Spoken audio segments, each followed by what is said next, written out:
Welcome back to the Watchman. We're going to continue our study here on, I believe, number 6 of the disciples, which is Bartholomew, or better known as Nathaniel. Now, this one might get a little longer in the video because he is my favorite. I love his story, so just bear with me. It won't be an hour, I promise. But basically, let's just start it off. You believe. That's great. You know, James even says, you believe? So do the demons, and they shudder, right? But you're not afraid to admit doubts, questions, or struggles with faith, are you? I know when I've gone through some things in life, I've doubted, I've questioned, I've struggled with faith, right? Doesn't mean I didn't ever believe, right? It's what makes us stronger. Now, Nathaniel was honest, basically even skeptical, okay? See, in John chapter 1, verse 46, right, we have Nathanael said to him, "Can any good thing come out of Nazareth?" Phillip said to him, "Come and see." Now, to give a little backstory to this, because this whole story of how Nathanael goes to Jesus is just so powerful to me, right? So we have here in verse 42, he brought him to Jesus. Who did he bring? Let's go back to 40. One of the two heard John speak and followed him was Andrew, Simon Peter's brother. He found first his own brother, Simon, and said to him, "We have found the Messiah," which translated means Christ, which we've already gone over.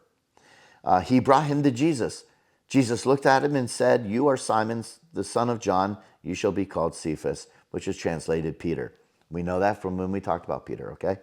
But here, right here, this is what I want to get into. The next day he purposed to go into Galilee, and he found Philip. And Jesus said to him, "Follow me."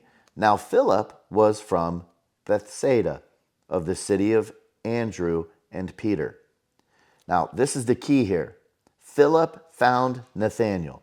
So Philip went out and got his friend Nathaniel, somebody that he knew, because he knew that Nathaniel was a studier of the scriptures. And he knew that he was looking for the Messiah.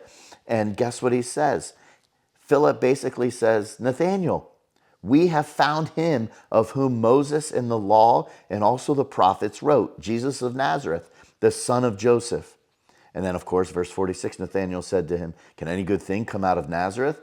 Right? A little prejudice there, a little, stereotypical, right? But Nazareth was known for not having the best of people. And Philip said to him, "Come and see." And I love this right here. This is powerful.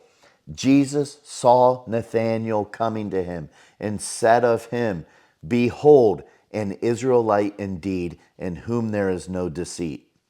Now, I wish when I get to heaven and Jesus sees me coming, he will say, "There's Matthew, a true Christian, a true follower of me," right?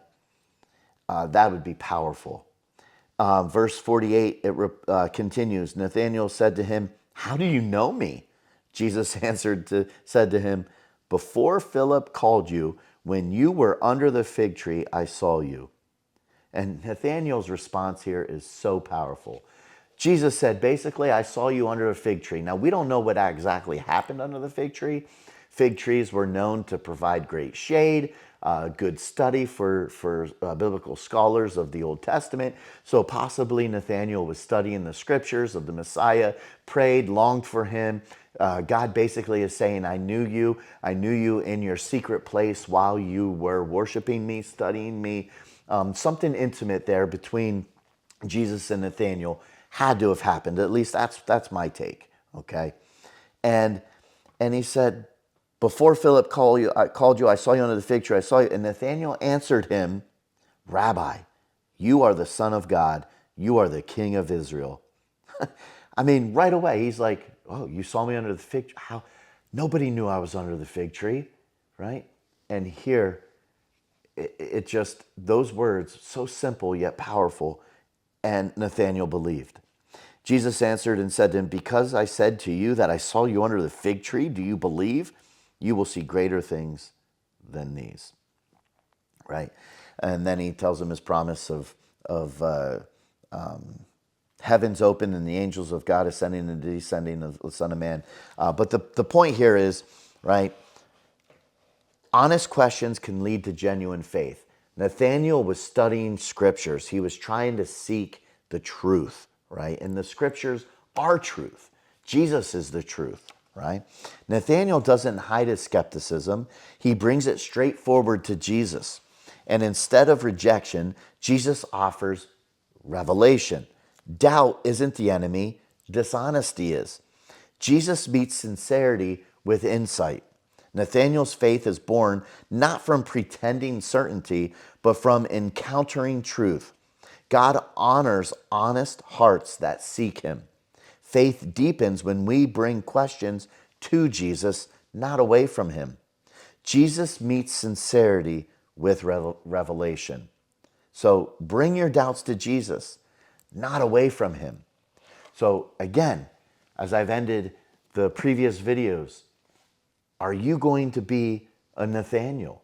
Are you going to sit under a fig tree, so to speak, study scripture, pray, grow in the Lord, grow that intimate relationship that God desires of us, and grow closer to him so that one day when he sees you walking towards him in heaven, he can say, wow, there's so-and-so, a true Christian indeed.